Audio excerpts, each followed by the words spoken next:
Good afternoon, Vienna. How was your lunch? Are you still awake? Just about. Okay, so I try to keep you awake with hopefully an interesting topic, which is ECA, our newish module, which turns 1 year old in about 2 days on Saturday this week. Version 1.0 was on 22nd of July last year. The slides are in pure HTML, and the link is on go.lakedrops.com/ECA-DDD 2023. Feel free to download. There are lots of links in there, so you can follow them easily, and you don't have to take notes. Let me start with the team who did all that. It's the 5 of us, which is just the core team. And since we launched the product, there is a fairly huge community. We already have 200 followers in the Slack channel for ECA. And it's really nice to recognize how people contribute, work together, help each other. So more and more often, if there is a support request in the issue queue, before I even notice, somebody else already jumps in and provides help, answers, or bug fixes, which is really nice. The 5 of us is the team that did all the coding, and Ralph on the bottom right, he was the one who helped us with accessibility, usability, because he's a real expert in that area. The agenda for the next 35 to 40 minutes, so that we have some time for Q&A left, is quite about that. So there will be a portion of a live demo as well, because seeing something in action should normally be more impressive than just hearing about it. Now, how did it happen that ECA became a thing? It was a customer project, like so often. And in our case, it was a huge intranet that had to be migrated from Drupal 7 to 9. And you wouldn't believe the number of rules that they had in their installation. And there was no way to replace that with a custom module because hard coding all of that is just not maintainable over the years because they don't have in-house Drupal knowledge. It's all done by freelancers like myself and a couple of others in the team. So we thought, can we get rules over the finish line? Because rules, in all respect, I really love it. It was great up until Drupal 7. It never really landed from our point of view in the Drupal 8, 9, 10 world. We looked at it many, many times, but we came to the conclusion we need something fresh. We need a restart because Drupal on Symfony is so well architected that we thought we have to adapt that architecture to a new solution that builds something equivalent. The interesting thing is, and I already forgot about it, when I started, that is the right screenshot from Twitter, Matt Clements just had an idea, posted that like he does often, and that was quite a week after I started working on a prototype, and I mentioned that. When I did that, another person came along and posted the left screenshot, where something very similar has happened already 5 years ago. I already forgot about it because that idea 5 years ago did not materialize because the customer did not go for it. But I was even more convinced that it's the right way. If something is in the back of your mind for that long, there must be some value in it. So what have we done? We decided we need to build something from scratch, and we should do something to the UI which is standards-based. So not quite, a Drupal UI, because what we recognized with lots of customers in the past as well, you are often losing important stakeholders in a project if you can't involve them in the process of actually building something up and later on maintaining it. But if you have decision makers or people who are very knowledgeable about the workflow in a client's organization, if they can participate in the process of actually probably not building the workflow setup, but reviewing and signing off is unbelievable what a difference that makes. And with a standards-based UI, we wanted to build something where somebody who knows nothing about Drupal can actually look at the picture, follow the path along, and make a decision whether this is right or wrong. And that's actually what we achieved, and we can see that later on. But what we did as well was we decided, if we do something, we want to publish that as a module on Drupal.org. And if you see my profile there are quite a few modules that I've done over the years. So that is kind of a philosophy of myself, that when we work for a client, on day one, we buy them in and say, look, if we do something for you that solves your problem, let's publish that on Drupal.org as well. You pay for it, others benefit, but in the long run, you benefit as well, because others come along with great ideas. They even offer to maintain for free. And from our experience, if we communicate that fact before we actually start a project, the likelihood that the customer says yes is much more higher than after the event, when they say, oh, well, that's ours, we paid for it, the dollars already went to another bank account. They don't like the idea that much. In this case, it worked. We got started, and we started to build ECA. So what have been the objectives for that? We wanted to build an equivalent of the rules module for Drupal 8 or Drupal 9 and beyond. And while we did that, and I believe we already achieved on that objective, a few more things happened at the same time as well. For example, the number of extra modules that you need on a Drupal site could be, doesn't have to be, but it could be reduced. And that may reduce overhead and maintenance cost.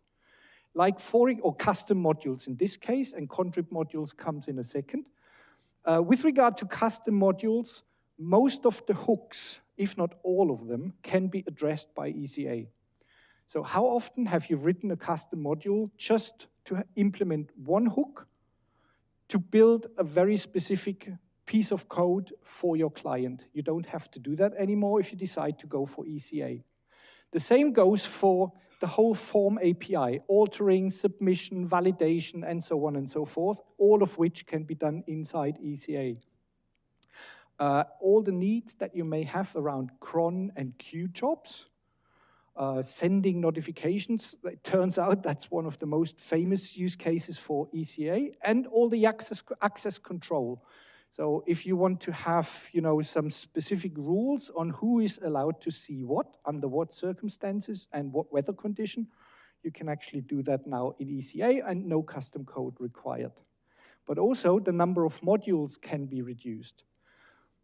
The redirect 403 to login page could, for example, be done in ECA. The redirect after login, as well as the redirect based on the roles that the user may have.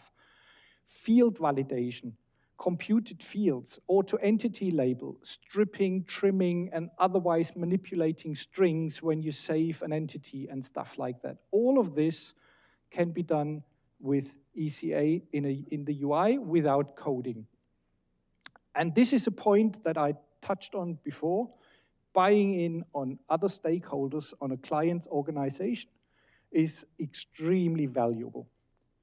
As well, you get a solid workflow, but this is not credit to us or ECA. This goes to the Drupal configuration management interface, because all you do with ECA is stored as config entities, and that means you can always version your config entities, and in the future, you can review what has changed when, why, and by whom. And that can be very valuable as well. So a lot talked about what it can do, so that you believe all of that. Let's look into a little demo. And we don't need notifications, really. And I've set up a Drupal 10 site, which is empty. ECA and everything is already enabled. You find it in the admin config workflow submenu, and there is ECA with an overview of all the existing models, which is currently empty because we don't come with any examples.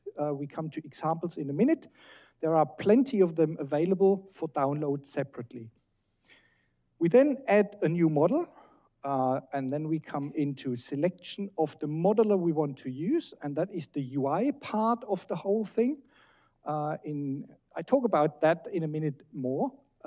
Let's just do some quick stuff so that you can see how easy it can be done. You have a little panel on the left, which comes with 3 object types. The circle is an event. The square, which stands on a corner, is a gateway, and the final one is an action or a task, as it's called in BPMN. So let's start with an event, drag that over into the canvas, and then you get a property panel on the right, where you can put some comments in, like, for example, a name, pre-save entity, or let's say pre-save an article, to be more precise.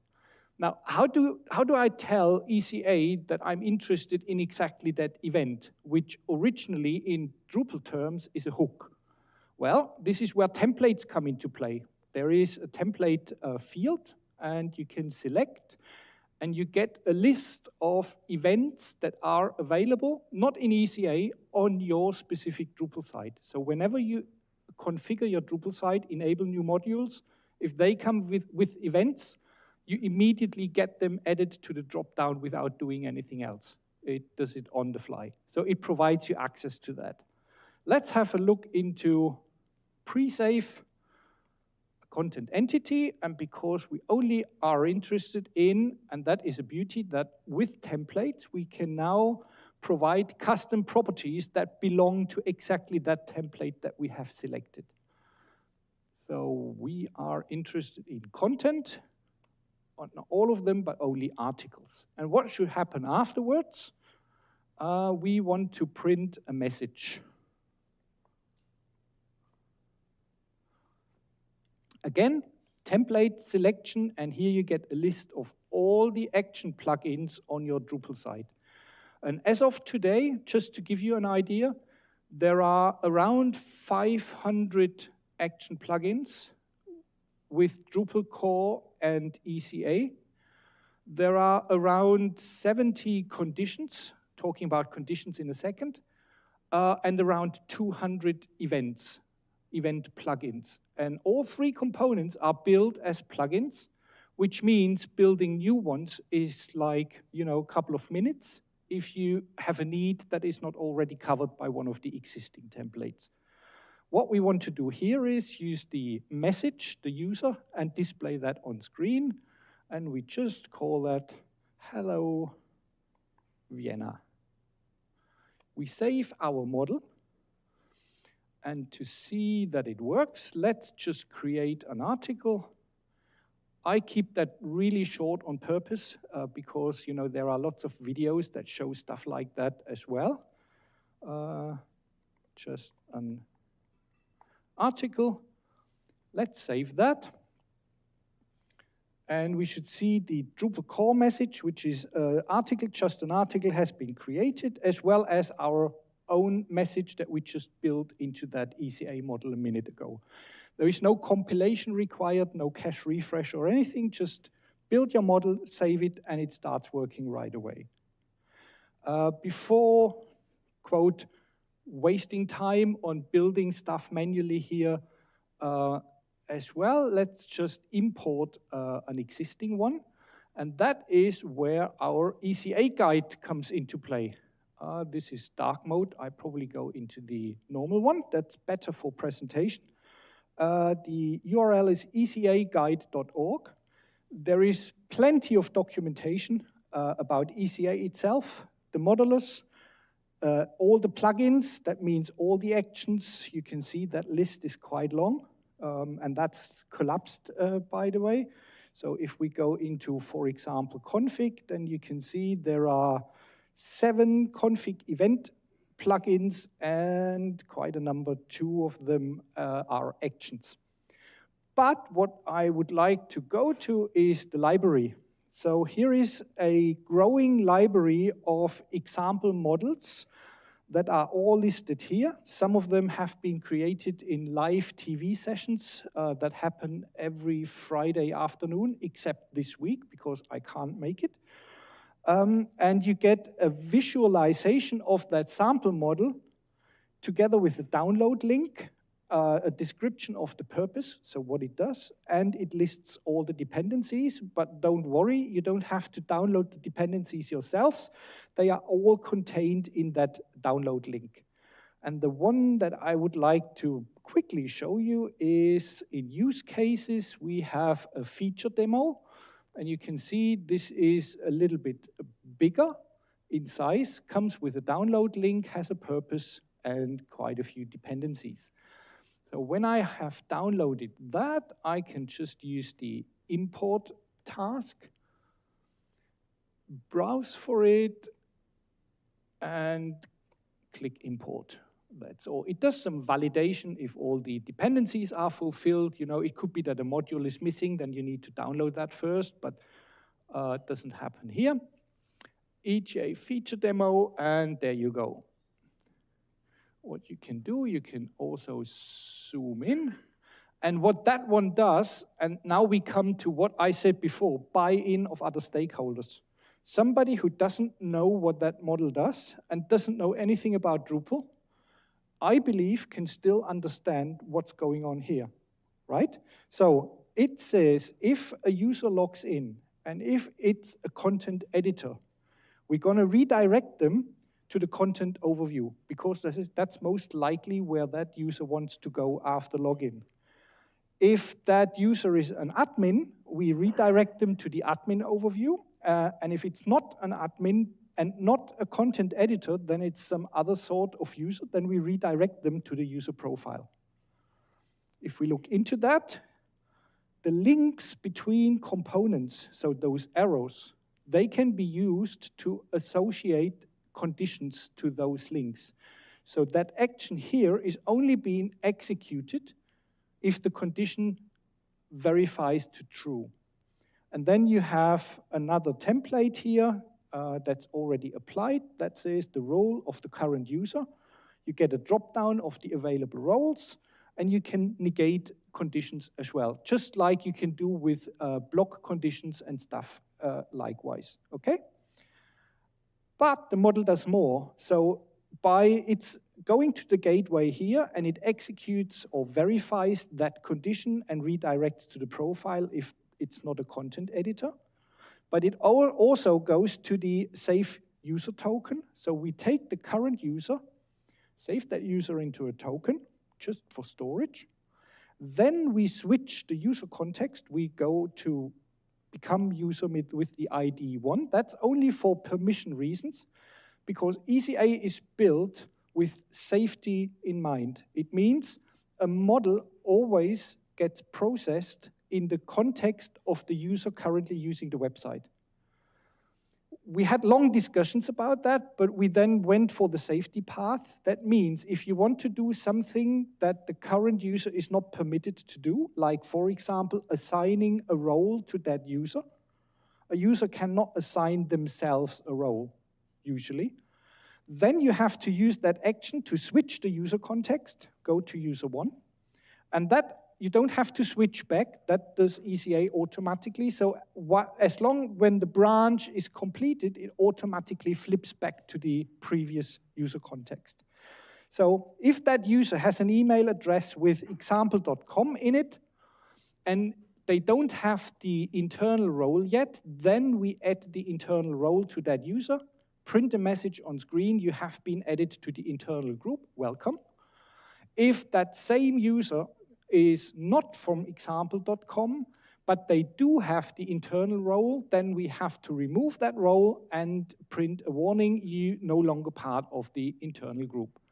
And the very same thing happens every time they log in, because that was the event at the top left.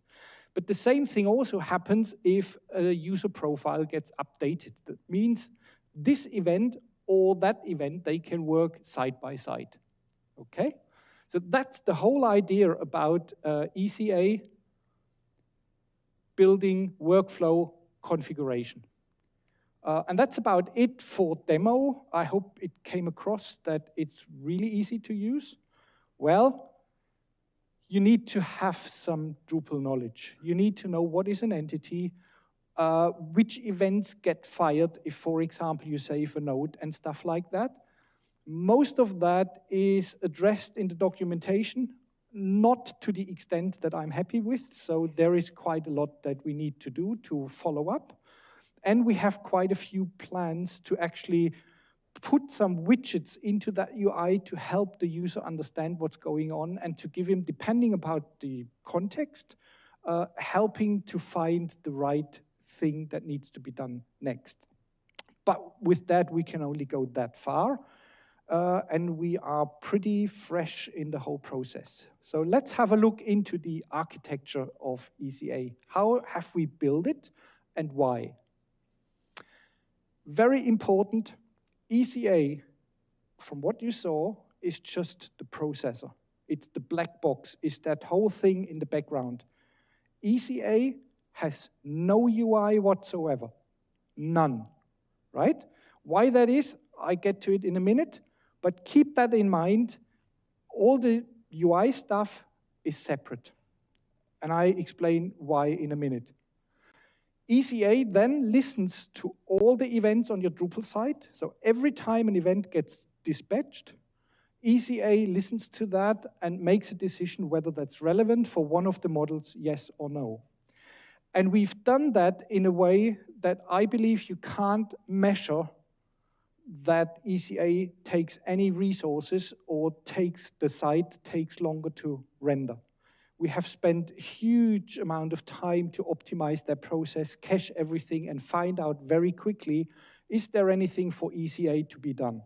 ECA is huge, but the footprint to your website it's lightweight. It doesn't really hurt. It then executes all the available modules that are using such an event. And those models that we just saw are simply config entities. So something that Drupal already knows anyways. So we're not introducing new stuff, we are just utilizing stuff that's already there. And where do they config entities for ECA come from? ECA doesn't care whatsoever. It really doesn't care, right? That is why we have separated the processor from the UI. The UI, we are probably 100 people in the room, and we find 120 opinions how the UI should look like, right? I don't want to get into that debate. We have done it here with BPMN, which is a industry independent standard on how to define workflows. I like that, I find it beautiful, but I've already seen people who say, oh God, BPMN, that's not for me, I need something else. And we already have a different modeler which does not use BPMN. But we have other ideas how the UI could look and utilize other standards. I get into that in a minute. For ECA itself, it doesn't matter. ECA comes with a modular plugin manager, which means if you want to integrate another modular yourselves, just implement a plugin for that. So ECA itself comes with events, conditions, and actions, each of which are plugins themselves. Special one is Actions, because that is one-to-one the Action plugin manager that comes with Drupal core. Don't get confused. Action UI or the Action module gets removed from Drupal core with Drupal 11, but that is only the UI part, and Action plugin manager itself remains in core and will forever, I believe. Then in small print, gateways, we have seen them in the BPMN UI. We currently only support them as placeholders. They have no functionality yet, but version 2.0, which is around the corner, will provide much more gateway support, so that will follow suit. So what's included? And before I open the list of what's included, the bottom line says ECA has only one dependency, Drupal core. And that was another very important decision. We wanted to have something which is easily maintainable. So we don't have any other dependency, and we never will. So everything we do needs to follow that condition.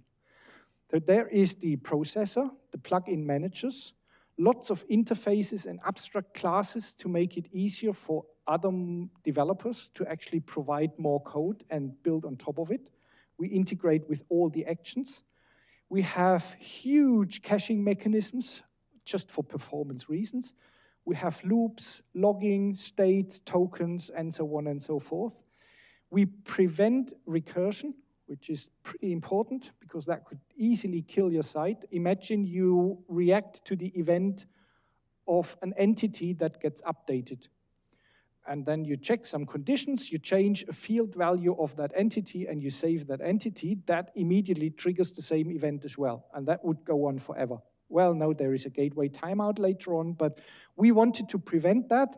So we stop execution the second time we seem to be doing the same thing and just print an error message so that the model knows that they should just take care of that. We also support type data, an API which is in Drupal core, extremely powerful, not very famous, or probably most people don't even know it. But we thought, storing complex data models, why inventing something new if it's already there? And we have a lot of tests. I always wished I could write tests, and there was never a budget for it, but in this module we did it, and we are all green, we have lots of tests, and it feels really good. ECA as a package, as you download from Drupal.org, comes with 19 submodules, only one of which comes only with version 2, which is the language negotiation and switch submodule. All the others are already part of ECA. Why have we done that? Again, to reduce the footprint on your website. Only enable those modules from which you need functionality. If you are not dealing with forms, why should you just have all the events about forms? So it's very easy to configure that towards your needs. The three special ones on the bottom right, UI, modular BPMN, and development. There is a second slide to explain what they are doing. They don't provide plugins, no events, conditions, or actions. The UI module is very much like in views or menus or a few others, fields UI, for example. You can turn them off. For example, on a production site, you may have a workflow where you don't want anyone on the live side to change ECA configuration. Turn off the UI and you are safe for that. You can change the configuration on a staging site or in development environment, go through a sign-off process, go through testing, go through whatever. Once it goes to the production site, turn off the UI and nothing breaks. The modular BPMN module is an abstract module which makes it easier to integrate BPMN-based modulus. There's not only one, there are currently 2, but there could be more in the future. And all the common post and pre-processing that's required to talk between config entity and BPMN data structure has been implemented in that. Makes it easier for the modular to implement. Like, for example, the BPMN IO module you saw for the UI in the demo has 2 files and 100 lines of code, that's all, because all the rest comes from a JavaScript library. And last but not least, there is a submodule ECA development. If you look for that in the UI, you won't find it because it's a hidden module. You can only enable that with Drush, Drush EN ECA _development. And it comes with some code generators. So if you decide to write your own action plugin, just call that code generator from Drush after you have enabled that module, and you have your boilerplate code in a second, and you can then build your logic on top of that. ECA is already integrated with quite a few other contrib modules. That list is growing fast. I'm not sure if I should have added the messenger module already. Somebody here is working on it, I heard, so that could be ready as well. All the modules on the left start with the name ECA followed by another module name. Those modules are just integration modules. They come with no functionality themselves. They just integrate ECA with flag, or ECA with metatag, or ECA with parameters, and so on and so forth. ECA temper is one of those. There is that beautiful temper module, which is used. It got extracted from feeds, because that was part of feeds. The feeds maintainers decided to take out all the temper plugins into their own module. Feeds is still using that, but also Migrate is using the temper module, and now ECA does the same thing. And using those temper plugins gives us so much functionality, something that we didn't have to build ourselves, which follows our philosophy that we say, you know, never reinvent the wheel, look out what's already there and just compose things as they should be. All the modules on the right are modules that have their own purpose, come with a lot of functionality, and one of which is that they also integrate with ECA. One nice example, I have to tell that story, the second from top, bookable calendar. A very nice module which allows you to create entities to book events in a calendar. I used that in a customer project. I became a fan of the maintainer. He's a really nice guy. And he eventually posted on Slack, well, I got budget from my boss. I can now build a notification system into bookable calendars module. And I responded and said, look, haven't you thought about, you know, hard coding a notification system is something like, I'm not sure if you want to maintain that for the next 10 or 15 years. What about a workflow system where you could, you know, draw or build your workflow for notifications in a UI? He said, oh yeah, that would be nice if something like that existed. And I said, well, have a look at ECA. He came back and said, well, that looks quite nice. I have a look. And I thought, yeah, okay, it might be a little bit more difficult, and offered my help and said, if you're stuck, just give me a note and I'm gonna help. 2 days later, he came back and said, look, it's done. I have it completed. It saved me more than 30 hours of development time that was in the budget from my boss. And the beauty is they now deliver example configuration for ECA with bookable calendars, and users of that module can take that as a starting point and then tailor the workflow towards their needs very easily. And they have no code that they have to maintain, where, you know, everybody has different ideas on how notifications should work. Yeah, with an interface like that, this is how they can do that. Another nice one is the HTTP Client Manager. I didn't know about that before. It's an exciting module. It allows you to configure API endpoints that are external to your Drupal site. And with ECA, you can now talk to those API endpoints. And that can be whatever you can think of on the internet or on the planet, really. That means from ECA, in all your complexity, you can, you know, just submit an API HTTP request, take the results from that external service and do something with the data that you just received. That makes it just, you know, endless what you can do with it. The sky is the limit. There are a few more modules that are in preparation for integration, but let's talk quickly about Modulus. They are the user interface to ECA. They are modular plugins, and the UI could be BPMN, but it doesn't have to be. There are 3 at the time.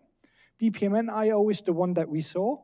Camunda is a desktop client, which comes from the same company based in Berlin. It's also free and open source, but it's just desktop and not integrated into Drupal, but it works the same way. And there is ECA Core Modular, which is slightly different. BPMN IO, there is the link where you can find it and get documentation on it. Camunda, same thing.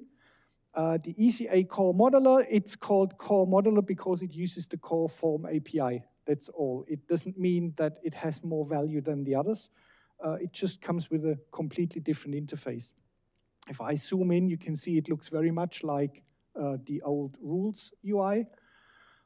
But in all fairness, it comes with some limited functionality, like the BPMN modular has validation in it. So if you have a token field with the wrong syntax while saving the model, it validates that and gives the user a hint that they should probably correct something. Oh, how can I unzoom? There we go. Here is a short diagram. You can see This is the dependency tree. We have a modular base class, a modular BPMN class where the BPMN IO and Camunda are derived from, and the core modular is just a subclass of the modular base. We also have a fallback modular, which is, imagine the UI from ECA is turned off. There is still some functionality that is called, and if no modular is available, it uses the integrated fallback, which is just a fake modular that doesn't do anything. But there could be more, like, you know, Node-RED, plant UML, mind maps, plain text. You could write your rules if you wanted in an editor, and I'm sure you have more ideas, and I love to hear them. So what's the roadmap? Let's have a quick look into the current state. That was version 1 about a year ago. Just a few numbers about tests and assertions and coverage.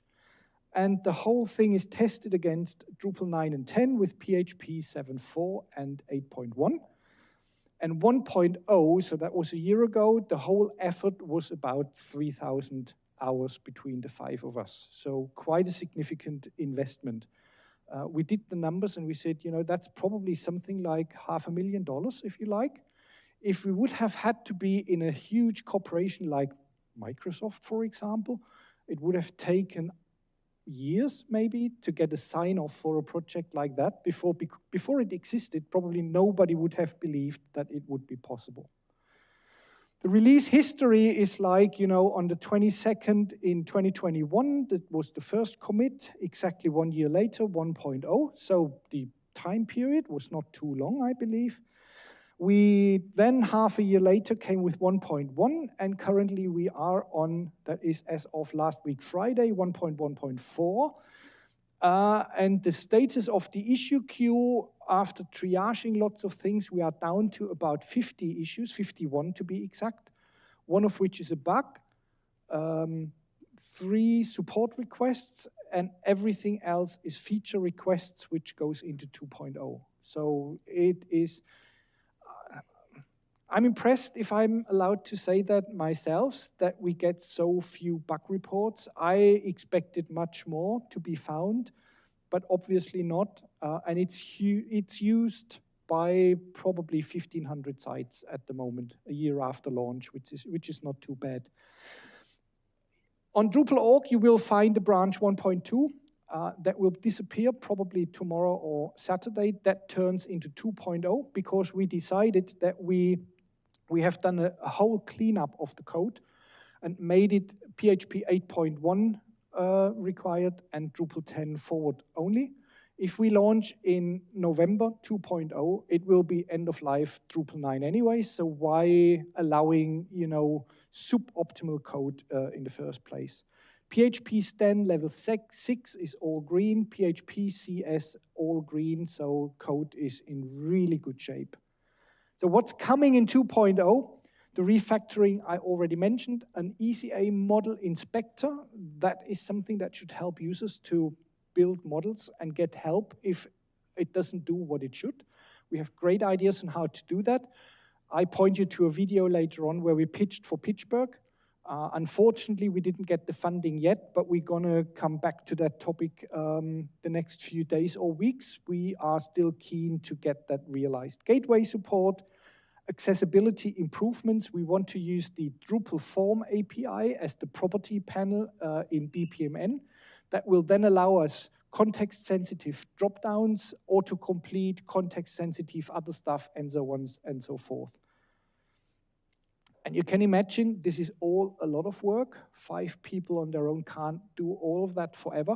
So we are looking for help. We are very communicative. So everybody who is showing interest is more than welcome. Join our team. There is no obligation whatsoever. Spend as much time as you can or as little time as you can. We are happy for any help that we get. And there are so many different topics. You don't have to be a developer. We need help in documentation. We need feedback. You know, even feedback is contribution. If you tell us what's wrong, that helps us to identify problems and make the product better. And of course, spread the word, let other people know. You know, we know that awareness about ECA is growing. Personally, I think it could grow a little bit faster. And why? I can't tell you. There is no other benefit in awareness other than its appreciation. We would love to see that the community is happy about the product and uses it. Well, why not on every Drupal site? Because I think you can do very complex stuff with it, but you can also do very, very little things very easily. And that's about ECA. Oh, one thing I missed, that's a new slide that I just inserted. ECA Guide, I mentioned already, that's ecaguide.org. And ECA TV, that's the new kid on the block. Every Friday afternoon, we do a live session, record it, and publish that on PeerTube, because we don't want to go to YouTube. That was it. ECA started as a rules engine for Drupal 9, and we landed on the low-code and no-code environment, and ECA should hopefully help Drupal to reach new ground, new territory. Thank you very much.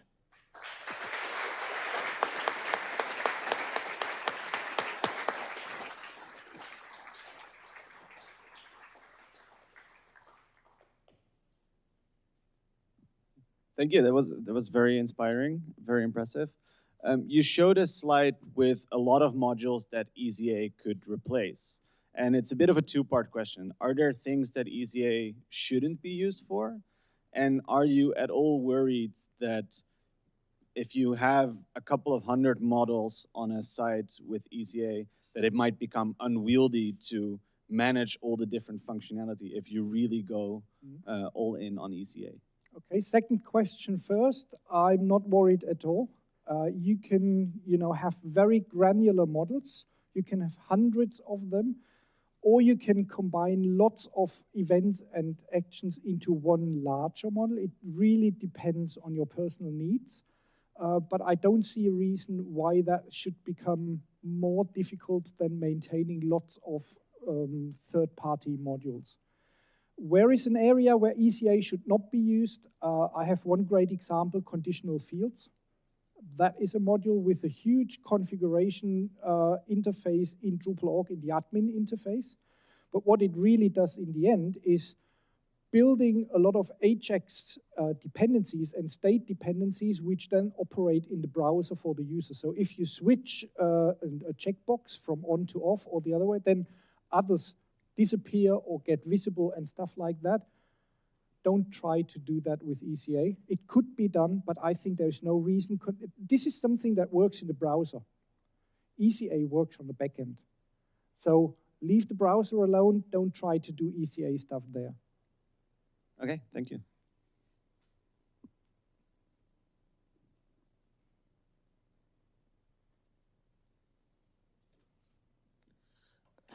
Thanks for the presentation. I would have one question regarding debugging tools that comes with this module. I used to use quite a lot in Drupal 7 rules, and when you had created already a bunch of them, sometimes we had a hard time debugging actually the order the rules are executed, which conditions are met, which are not. And I remember that rules have a debug options where in dblog they are already after each execution, basically there is a log and you can kind of debug on the first level without using a real debugger, PHP debugger, Xdebug or something, that you can have a first round of debugging of those rules. Mm-hmm. 3 levels as an answer to that. The first one is we have a debugging option as well. So if you turn that off, every single step ECA is taking, like is an event valid or important for us, yes or no, and why? Is a condition, does it apply, yes or no? Which action is taken? If not, probably because of permission, all of that is logged in Watchdog, and you can separate the ECA stuff and just look at that at a chronological view. That helps, but it can be overwhelming if you have 100 models like the guy over here asked before. Therefore, we then have integrated with the web profiler module, which allows us to make that much more easy to use. But still, I'm not quite happy with that yet, and this is why we built the ECA model inspector. That is the next phase, where you can click through your BPMN model and say, the last request, when that one was executed, what did it do? So you select an event and you see the information, what happened in the backend. You click on the condition, what happened in the backend, and so on and so forth. So that should be available later this year. Thank you.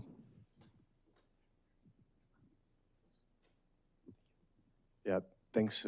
Great presentation. I have a question. So instead of sharing code snippets like we did on Stack Overflow and sharing the hooks with each other, we will now be sharing BPMN flows.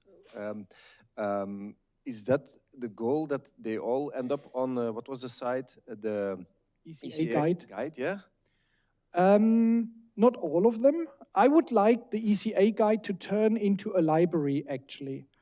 Unless Drupal.org comes up with an idea, and I think about recipes, something which is just around the corner. If we build an infrastructure on Drupal.org where we can share config entities, I would love to move all our stuff onto that platform. In the meantime, we have it on ECA Guide just for models that come for ECA. And currently, we are the gatekeepers, so we have some rules. What should be in such a model and how should it be built to be part of the library? If you have one, open an issue on Drupal.org, and we help you through that process. Okay, thanks. Maybe one comment from an ex-rules maintainer. Thanks for your work, by the way. I was maintaining rules together with Wolfgang Fago many, many years ago. And one thing we had for debugging, as Aurelian said, it can be really overwhelming. So I was thinking back then, which we never implemented, is kind of a breakpoint feature, so that you can mark an action or even a whole configuration as kind of a breakpoint, and then only for that it is logged, so that you don't get a huge log with hundreds of messages, but only for the stuff you're interested in. Could be an idea. Thanks. I'll open an issue for that. Cool. Any more questions?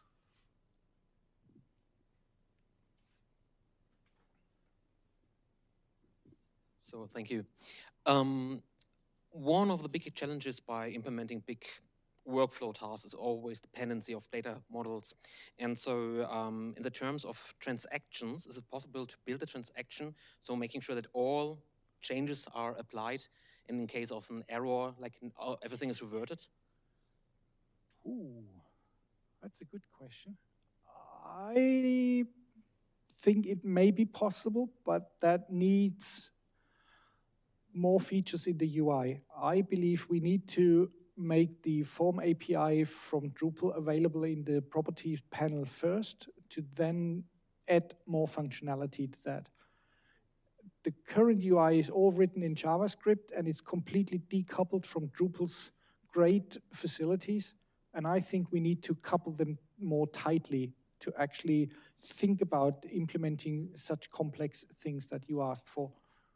Or is it refactoring in terms of if you have an existing model which is stored as a config entity, you change your data model and you want to have a notification that you need to update your model? Maybe more simplified, let's assume I have a field on the user and he's making a transaction in his cart, for example, in commerce. And so when there are dependencies, like he is checking out a product, and I also want to update a field in his profile. So these things relate to each other. So I want to make sure that they are in the transaction covered. And if something goes wrong, I need to roll back all the changes. Ah, okay. But we can take this offline. Thank you. I think we need to talk to the guy who just started the ECA commerce integration in that particular case, because that requires that we have a trigger in commerce where we can say, undo that order, for example, because something went wrong. All right, very last question, and then I think you have to take the rest up with Jürgen directly. Well, just before my question, I just want to say that that project and the amount of work being done is just jaw-dropping. It's awesome. So thank you very much for that. So I actually have 5 questions, but I only ask one. If maybe you can take some time afterward, that would be nice. And the question I want to ask is related to the transactions one. So what about the idea of having a possible history-based style of process with the option to revert changes in case like something happened in the process. It's saved somewhere, the result, and we can always go back and revert in case we need it. Is that possible? We thought about that in a completely different context. We wanted to have a Dryrun facility for ECA, where we thought, should we allow on a live site to actually test run an ECA model with live data? Because all that matters is data. You can test elsewhere, but it never does the same thing. And the idea was to set a transaction point at the beginning and then roll back everything to that point. We thought it through. It should be possible, but we thought the risk is too high to actually implement it just for a dry run. But if there is a real business need, we may have to reconsider that and see what the consequences are. If it's all about database data that has been potentially changed and needs to be reverted, we rely on the database functionality. If they do the job right, we're going to succeed. If not, we are the bad guys. But okay, that's fine. But technically, yeah, it should be possible. No 5 questions. That's nice of you. Then I think we run out of time, and one big of applause for Jürgen. Thank you.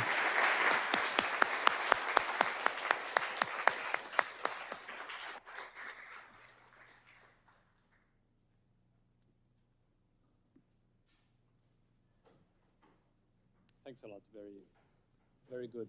Very fluent presentation. Good rhetorics. Gute, kann ich Deutsch bitte sprechen? Ja.